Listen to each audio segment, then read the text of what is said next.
பொதுவாக என்னிடம் ஜோதிடம் பார்க்க வருபவர்கள் பொதுவாக எந்தெந்த கிரகங்கள் பலமாக இருந்தால் ஓரளவிற்கு வசதியான செழிப்பான அதிக பிரச்சனைகள் இல்லாத வாழ்க்கை அமையும் என்று கேட்கிறார்கள். பொதுவாக எல்லா கிரகங்களும் எல்லா ஜாதகத்திலும் பலம் பெற்று இருக்காது. பலம், பலவீனம், நீசம், உச்சம் என எல்லாம் கலந்த கலவையாகத்தான் ஒரு ஜாதகம் அமையும். குறிப்பாக சில கிரகங்களை சொல்ல வேண்டுமென்றால் செவ்வாய், புதன், குரு, சுக்கிரன் இந்த 4 கிரகங்கள் ராசி, அம்சம் ஆகிய 2 கட்டத்திலும் பலமாக இருந்தால் சிறப்பான வசதிமிக்க வாழ்க்கை அமையும்.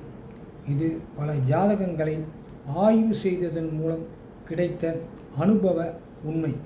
மேலும் விளக்கம் தேவை என்றால் என்னை தொலைபேசியில் தொடர்பு கொள்ளலாம்.